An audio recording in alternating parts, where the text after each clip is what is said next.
25 फरवरी साल 2026 की दोपहर मेरठ के रामराज इलाके में मौजूद सनातन धर्म मंदिर के पास का बाजार रोज की तरह चहल पहल से भरा हुआ था। लेकिन किसी को भी अंदाजा नहीं था कि भीड़ के बीच में कोई घात लगाकर बैठा है। वो शख्स सुनील नाम के एक आदमी के पास आया और उस पर एक के बाद एक 3 गोलियां दाग दी।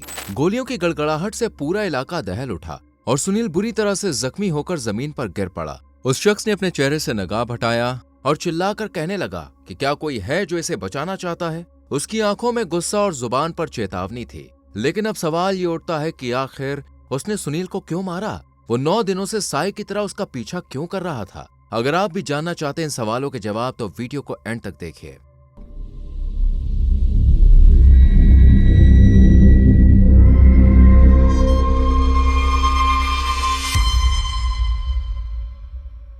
इस केस फाइल की शुरुआत होती है उत्तर प्रदेश के मेरठ जिले से, जहां प्रदीप नाम का एक शख्स अपने परिवार के साथ रहा करता था।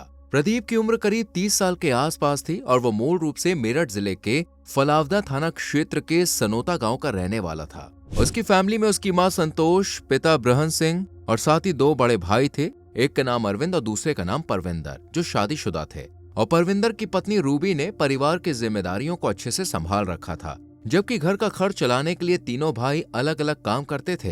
प्रदीप जहां गांव में मजदूरी का काम करता था तो वहीं परविंदर भी छोटी मोटी नौकरी करके घर की जिम्मेदारियों का बोझ उठाए हुए था और अरविंद गांव से दूर रहकर मेहनत मजदूरी करता था। परिवार चाहता था कि अब प्रदीप की भी शादी हो जाए, क्योंकि वो शादी लायक हो चुका था। इसी सोच के साथ परिवार के लोग प्रदीप के लिए लड़की देखना शुरू कर देते हैं, लेकिन काफी ढूंढने के बाद भी उन्हें कोई लड़की समझ में नहीं आती। तब रूबी यानी कि प्रदीप की भाभी अपनी छोटी बहन की शादी प्रदीप से कराने के लिए कहती हैं, जो हस्तिनापुर थाना क्षेत्र के सैपुर करमचंद्र गांव में फैमिली के साथ रहती थी। पूनम देखने में भी ठीक थी और एक अच्छी मिलनसार लड़की थी, इसलिए प्रदीप के घर वालों को भी इस रिश्ते से कोई ऐतराज नहीं होता है और वो प्रदीप के साथ पूनम का रिश्ता पक्का कर देते हैं। साथ ही शादी की डेट भी फिक्स कर दी जाती है और घर में शादी की तैयारियां शुरू हो जाती है। इसके बाद साल 2017 में बहुत ही धूमधाम से प्रदीप और पूनम की शादी हो जाती है और पूनम अपने मायके से ससुराल आ जाती है और सभी हंसी खुशी एक साथ रहने लगते हैं। कुछ टाइम के बाद पूनम एक के बाद एक 2 बेटियों को जन्म देती है, जिनके आने से प्रदीप की छोटी सी फैमिली पूरी हो जाती है। इनकी जिंदगी में सब कुछ ठीक चल रहा था, लेकिन 25 फरवरी 2026 को जो हुआ उसने सब कुछ बदल दिया। दरअसल 25 फरवरी को प्रदीप चेहरे को कवर करके बाइक पर सवार होकर मेरठ के रामराज के सनातन धर्म मंदिर के पास स्थित एक मार्केट में जाता है, जहां सुनील गाबा नाम का एक शख्स अपनी बाइक की मरम्मत करवा रहा था। प्रदीप उसे देखने के बाद अपनी बाइक से उतरता है और उसके पास जाता है। प्रदीप के पास 3 अलग अलग बोर के अवैध तमंचे थे। एक .32 बोर का तमंचा, दूसरा .1 बोर का तमंचा और तीसरा .315 बोर का तमंचा। ये तीनों हथियार उसने इसलिए रखे थे ताकि अगर एक जाम हो जाए या मिसफायर हो जाए तो वो दूसरे का इस्तेमाल कर सके, क्योंकि आज वो सुनील को जिंदा छोड़ने के मूड में बिल्कुल भी नहीं था। वो उसके पास जाकर बिना किसी चेतावनी के अपनी जेब से एक तमंचा निकालता है और सुनील की कमर पर गोली मार देता है, जिस वजह से सुनील जमीन पर गिर पड़ता है। उसके बाद प्रदीप दूसरी बंदूक निकालता है और फिर उसके सर पर शूट करता है। इसके बाद वो तीसरी बंदूक निकालकर पहले अपने चेहरे से कपड़ा हटाता है और बाजार में मौजूद लोगों से कहता है कि क्या कोई इसकी मदद करेगा, क्या कोई इसे बचाना चाहता है। ये देखकर सभी लोग काफी डर जाते हैं, क्योंकि प्रदीप के हाथ में बंदूक थी और आंखों में गुस्सा। वहां खड़े लोग समझ गए थे कि अगर कोई भी सुनील को बचाने के लिए आगे बढ़ा तो प्रदीप उन्हें भी मारने में 1 मिनट नहीं लगाएगा, इसलिए कोई भी उसे बचाने के लिए नहीं आता और सब ऐसे ही खड़े रहते हैं, जबकि प्रदीप उसी बंदूक से सुनील की कनपटी पर शूट करता है और उसकी जान ले लेता है। साथ ही बाइक उठाकर वहां से फरार हो जाता है। उसके जाते ही कुछ लोग सुनील को चेक करते हैं कि क्या वो जिंदा है या नहीं। तब पता चलता है कि उसकी सांसें अब थम चुकी हैं। इसके बाद पुलिस को कॉल किया जाता है और पूरी वारदात की जानकारी दी जाती है। सरेआम हुई इस वारदात के बारे में जानकर पुलिस भी बिना टाइम गंवाए फौरन ही घटना स्थल पर पहुंच जाती है और सुनील की बॉडी अपने कब्जे में लेकर पोस्टमार्टम के लिए भेज देती है। साथ ही आसपास के लोगों से पूछताछ करने लगती है कि ये सब कैसे और कब हुआ। तब वो लोग बताते हैं कि सुनील बाजार में अपनी बाइक ठीक करा रहा था, लेकिन तभी एक शख्स उसके पास आया और उसने सुनील को एक के बाद एक अलग अलग गन से 3 गोलियां मारी। साथ ही वो चीख चीख कर कह रहा था, क्या कोई इसकी मदद करेगा। ये सुनकर पुलिस को काफी हैरानी होती है और वो इलाके में लगे सीसीटीवी के जरिए प्रदीप की पहचान करने की कोशिश करती है। इतने में एक वीडियो सोशल मीडिया पर तेजी से वायरल होने लगती है, जिसे बनाने वाला कोई और नहीं बल्कि प्रदीप ही था। उस वीडियो में वो बताता है कि आखिर उसने सुनील की जान क्यों ली है। साथ ही वो ये भी कहता है कि इस वारदात को उसने अकेले ही अंजाम दिया है, ना तो उसके दोस्त इसमें शामिल हैं और ना ही परिवार का कोई भी सदस्य है। इसके बाद प्रदीप वीडियो में अपने पास मौजूद रिवॉल्वर भी दिखाता है जिनसे उसने सुनील को मारा था। वो बिना डरे एक के बाद एक कई खुलासे करता है। साथ ही ये भी कहता है कि उसे पुलिस का डर नहीं है, जैसा कि आप इस वीडियो में सुन सकते हैं। अभी मार खाया, 3 गोली मार खाया, एक 12 की मार खाया, एक 25 की मार खाया, एक 315 की मार खाया, 3 गोली मार खाया। मैं जिम्मेदार हूँ, मेरे घर परिवार का कोई जिम्मेदार नहीं है, या मेरा यार दोस्त कोई जिम्मेदार नहीं है। अभी मार खाया 3 गोली और हथियार ये लग रहे हैं, ये हथियार ये लग रहे, इन्हें नहर पे फेंकूंगा, ठीक है। और भाई वायरल कर दो मेरी वीडियो, जो भागेगी घर से उसका ऐसे इंजाम होगा। वैसुम थाने को पहुंचा दो, वैसुम थाना फैलाते को पहुंचा दो, एसएसपी मेरठ को पहुंचा दो मेरी ये वीडियो, ठीक है भाई। मैं मार खाया, जो भागेगी ना घर से मुझे फोन करो, मैं अपने घर से बेदखल हूँ। मैंने अपनी जमीन जायदाद सब अपने भाइयों के नाम पर रखी, मैं अपने घर से बेदखल हूँ। मेरे सिर पर मौत मंडरा रखी और 2.5 मीटर का कफन है मेरे हाथ में, ये 2.5 मीटर का कफन, मुझे तो मौत है। और मैं प्रशासन से डरता, प्रशासन ने अगर ये भागने वाली औरतें जो अगर कदम नहीं खाया तो ऐसे ही मरेंगी, ऐसे ही मरेंगी। और जिसने भी मेरे घर परिवार वालों को परेशान करा, जेल के अर्थ में थाना फलावदा हो, थाना बैसुम्मा हो और थाना हस्तापुर हो। भाई साहब मुझे हथियार उठाने में मजबूर करा थाना हस्तापुर ने। सुनील ने साफ तौर पर कहा है कि मुझे अपनी जान की कोई परवाह नहीं है। मेरा कोई परिचित, परिजन या फिर दोस्त इस घटना के लिए जिम्मेदार नहीं है। हथियार ये रहे मेरे पास और इन्हें अब मैं नहर में जाकर फेंक दूंगा। मेरी वीडियो वायरल कर दो। वो आगे धमकी देते हुए कहता है कि जो भी महिला इस तरह से घर से भागेगी उसके संग में ऐसा ही काम करूंगा, गोली मारकर जान ले लूंगा, अब अपनी पत्नी को भी मारूंगा। ये वीडियो बहसुमा, फलावदा और हस्तिनापुर पुलिस को भेज दो और साथ ही एसएसपी मेरठ को भी पहुंचा दो ये वीडियो। जो भी महिला घर से भागेगी तो मुझे फोन करो, मैं अपने घर से बेदखल हूँ और घर छोड़कर भागने वाली महिलाओं को मार डालूंगा। मेरे हाथ में 2.5 मीटर का कफन है जिसे मैं सर पर बांध कर चल रहा हूँ। सुनील आज मुझे 1.5 साल में मिला और मैंने उसे मार डाला, अब मैं अपनी पत्नी को मारूंगा। प्रदीप आगे ये भी कहता है कि मैं प्रशासन और पुलिस से नहीं डरता।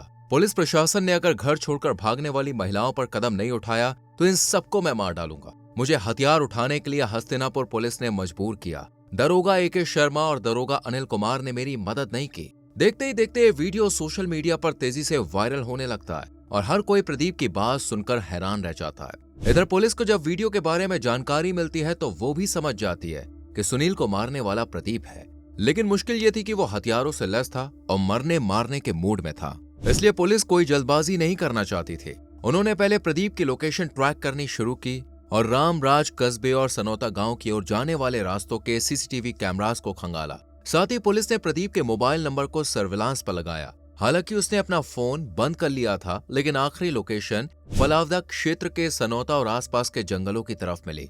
पुलिस ने लोकल मुखबिरों को एक्टिव किया और अगले दिन सुबह पुलिस को खबर मिली कि प्रदीप सनौता गांव के पास एक गन्ने के खेत में छुपा हुआ है। ये जानने के बाद 26 फरवरी की सुबह 10 बजे SP रूरल के नेतृत्व में फलावदा, बहसूमा और रामराज थानों की भारी पुलिस फोर्स उसी गन्ने के खेत में पहुंच गए और उसे चारों तरफ से घेर लिया। अब क्योंकि खेत काफी बड़ा था, इसलिए पुलिसकर्मी सादी वर्दी में गन्ने की फसलों के बीच घुसे ताकि प्रदीप को भनक न लगे। इसके अलावा प्रदीप के पास 3-3 अवैध तमंचे थे, इसलिए पुलिस बुलेट प्रूफ जैकेट और हथियारों के साथ वहां पहुंची थी। कुछ ही देर में उन्हें प्रदीप मिल गया और जैसे ही पुलिस ने उसके करीब पहुंचने की कोशिश की, प्रदीप ने भागने के बजाय अपने दोनों हाथों में तमंचे निकाल लिए और चिल्लाते हुए पुलिस को दूर रहने को कहा। उसने एक तमंचा अपनी कनपटी पर रखा और दूसरा पुलिस की ओर तान दिया और कहा कि अगर कोई भी आगे बढ़ा तो मैं खुद को गोली मार लूंगा या तुम्हें मार दूंगा। प्रदीप ने सबसे पहले पुलिस प्रशासन को अपनी इस हालत का जिम्मेदार ठहराया और चिल्लाते हुए कहा, मैं 18 महीने से दर बदर भटक रहा था।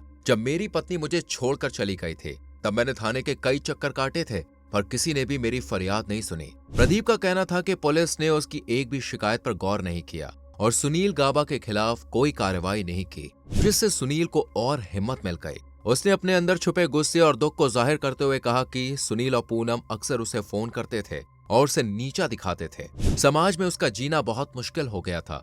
लोग उसकी पत्नी को जब सुनील के साथ रहते और सरेआम घूमते हुए देखते तो वो प्रदीप का मजाक उड़ाते थे।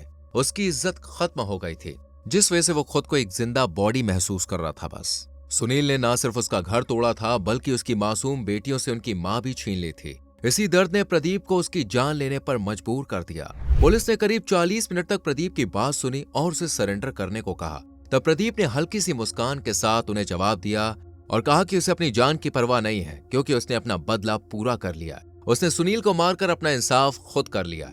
आगे प्रदीप पुलिस से कहता है कि वो मरने के लिए तैयार है, लेकिन वो सुनील को जिंदा नहीं देख सकता था। साथ ही वो अपनी पत्नी को भी पुलिस के सामने ही जान से मारने की धमकी देता है और सरेंडर करने के लिए पुलिस के सामने कुछ शर्तें रखता है और कहता है कि वो हथियार तभी डालेगा जब उसे भरोसा दिया जाएगा कि उसे एसएसपी के सामने पेश किया जाएगा और उसकी कहानी दुनिया को बताई जाएगी। वो चाहता था कि उसकी गिरफ्तारी और उसका बयान मीडिया और कैमरों के सामने दर्ज हो, जहां वो अपनी पत्नी की बेवफाई की कहानी पूरी दुनिया को बताए, ताकि समाज उसे एक मुजरिम के बजाय एक मजबूर पति के रूप में देखे। इसके अलावा प्रदीप ने शर्त रखी कि उसे अपनी बात कहने के लिए वीडियो बनाने दिया जाए, जो उसने सरेंडर करने से ठीक पहले किया भी। वहीं प्रदीप को यह डर था कि पुलिस उसका खेत में ही एनकाउंटर कर देगी, इसलिए उसने शर्त रखी कि उसे सुरक्षित थाने ले जाया जाए और उसे मारा ना जाए। साथ ही उसने आखिरी शर्त के रूप में बीड़ी और पानी मांगा। प्रदीप ने पुलिस से कहा कि एक बीड़ी पीने दो, फिर जो करना है कर लेना। पुलिस ने उसकी सभी शर्तों को मानने के लिए हामी भर ली, क्योंकि उन्हें प्रदीप को जिंदा पकड़ना था और इलाके में शांति बनाए रखनी थी। इसलिए पुलिस ने बहुत ही समझदारी से काम लिया और प्रदीप को भरोसा दिलाया कि जिले के बड़े अधिकारी उसकी बात सुनने के लिए रेडी हैं। उन्होंने उसे शांत करने के लिए बीड़ी और पानी भी दिया। साथ ही पुलिस ने उसे मोबाइल पर अपनी बात कहने से नहीं रोका, क्योंकि इससे वो बातों में उलझ रहा था, इसलिए उसने पुलिस पर गोली नहीं चलाई। इसके अलावा उन्होंने प्रदीप को बार बार यकीन दिलाया कि अगर वो हथियार डाल देगा तो उसे कोई नुकसान नहीं पहुंचाया जाएगा। जैसे ही प्रदीप ने बीड़ी पी और थोड़ा शांत हुआ, पुलिस के बड़े अधिकारियों ने उसे बातों में फंसाकर धीरे धीरे घेरा छोटा कर लिया। जब उसे लगा कि अब उसकी बात सुनी जा रही है, तो उसने अपने तीनों तमंचे जमीन पर रख दिए। हालांकि एसएसपी को मौके पर नहीं बुलाया गया था, लेकिन पुलिस ने उसे भरोसा दिलाकर गाड़ी में बैठाया कि उसे बड़े अधिकारियों के पास ही ले जाया जा रहा है। इसके बाद पुलिस उसे कानून के दायरे में गिरफ्तार कर अपने साथ थाने ले जाती है। लेकिन अब सवाल ये उठता है कि पूनम सुनील के साथ क्यों रह रही थी? क्यों उसने अपनी 2 मासूम बेटियों और पति को छोड़ दिया था? ऐसा क्या हुआ था प्रदीप और पूनम के बीच कि पूनम को उससे अलग होना पड़ा? इन सवालों के जवाब पुलिस भी जानना चाहती थी। इसलिए पूनम को पुलिस स्टेशन बुलाया जाता है और जब पुलिस उससे पूछताछ करती है तो वो प्रदीप से बिल्कुल उल्टी कहानी सुनाती है और पुलिस को बताती है कि साल 2017 में उसकी प्रदीप के साथ शादी हुई थी और कुछ टाइम के बाद दोनों 2 बेटियों के माता पिता बने। शादी के कुछ साल तक सब कुछ ठीक रहा, लेकिन फिर प्रदीप और पूनम के बीच लड़ाई झगड़े शुरू हो गए, जिसकी वजह थी शराब। पूनम ने पुलिस को बताया कि प्रदीप को शराब पीने की लत थी और वो जो भी पैसे कमा कर लाता था उन्हें जुए और शराब में उड़ा दिया करता था, जिस वजह से पूनम परेशान रहती थी। प्रदीप लगभग हर रात शराब पीकर घर आता था और बिना किसी वजह के उसके साथ मारपीट भी करता था। इसी वजह से पूनम बहुत ज्यादा फ्रस्ट्रेटेड हो गई थी। इतना ही नहीं, प्रदीप उस पर शक भी किया करता था। पूनम इंस्टाग्राम पर रील बनाती थी, सोशल मीडिया इस्तेमाल करने की शौकीन थी, पर प्रदीप को ये सब पसंद नहीं था। वो पूनम के फोन की जांच करता था और उसे किसी से भी बात करने पर शक की निगाह से देखता था। प्रदीप उसे घर की 4 दीवारी में कैद रखना चाहता था और उसकी हर एक्टिविटी पर नजर रखता था, जिससे उसे घुटन महसूस होने लगी थी। लेकिन उसका ये बर्दाश्त तब खत्म हो गया जब प्रदीप ने उसके कैरेक्टर पर सवाल उठाने शुरू कर दिए। पूनम का कहना था कि प्रदीप उसे अक्सर गंदी गालियां देता था और उसे समाज में बदनाम करने की धमकी देता था। शादी के 7 साल बीतने के बावजूद वो लगातार उसे नीचा दिखाता था, जिससे पूनम पूरी तरह से टूट गई थी। उसने पुलिस से कहा कि वो प्रदीप के साथ खुद को एक कैदी की तरह महसूस करती थी, इसलिए थक हार कर उसने घर छोड़ने का फैसला किया और अपनी बुआ के घर चली गई, जहां उसकी मुलाकात सुनील से हुई, जो उसी इलाके का रहने वाला था। इसके बाद दोनों के बीच में बातचीत हुई और पूनम को सुनील में एक सच्चा दोस्त दिखाई दिया, जो उसकी तकलीफ को समझ सकता था। धीरे धीरे दोनों एक दूसरे के करीब आने लगते हैं और शादी करने का फैसला कर लेते हैं। सुनील पूनम से कहता है कि वो प्रदीप को तलाक दे दे, उसके बाद वो उससे शादी कर लेगा। पूनम को भी ये बात ठीक लगती है, इसलिए वो साल 2024 में प्रदीप को डिवोर्स दे देती है और सुनील के साथ कोर्ट मैरिज करके रामराज क्षेत्र के मोहल्ले जगजीवनपुरी में रहने लगती है। दोनों की जिंदगी में सब कुछ बढ़िया चल रहा था, लेकिन प्रदीप खुश नहीं था। वो बार बार पूनम को फोन करके धमकी देता था। वो उससे घर वापस आने के लिए कहता है, लेकिन पूनम सुनील के साथ काफी ज्यादा खुश थी, इसलिए वो प्रदीप को हर बार मना कर देती थी। और यही बात उसे नागवार गुजर रही थी। प्रदीप पूनम के घर भी गया था और वहां पहुंचकर उसके साथ मारपीट भी की थी, जिस वजह से पूनम को तो चोट आ ही थी, साथ ही उसके पेट में पल रहे बच्चे को भी काफी नुकसान हुआ था और वो पैदा होने के कुछ ही दिनों बाद दुनिया से चल बसा था। लेकिन प्रदीप अब भी शांत नहीं हुआ। वो सुनील को मारने का प्लान बनाने लगा, क्योंकि उसी की वजह से पूनम ने उसे डिवोर्स दिया था। हालांकि वो कुछ टाइम के लिए काम की तलाश में छत्तीसगढ़ भी गया था, लेकिन 16 फरवरी को वापस आ गया और करीब 9 दिनों तक सुनील की रेकी करता रहा। इस दौरान उसने अपना फेस मफलर या कपड़े से ढका हुआ था ताकि कोई उसे पहचान ना पाए और 25 फरवरी को उसने अपना बदला ले लिया, जिसके बारे में हम आपको ऊपर सब कुछ बता चुके हैं। फिलहाल प्रदीप पुलिस की हिरासत में है, जबकि पूनम ने अपनी दोनों बेटियों की कस्टडी और प्रॉपर्टी में हिस्से की मांग की है ताकि वो उन्हें पाल सके। वेल, आप बताइए आपको इन दोनों में से किसकी कहानी सच्ची लग रही है? अपनी राय कमेंट सेक्शन में जरूर दें। वीडियो को लाइक और शेयर करके चैनल को सब्सक्राइब करें और बेल आइकॉन प्रेस करें, जिससे आने वाली वीडियोस आपसे मिस ना हो। मिलते हैं अगली वीडियो में।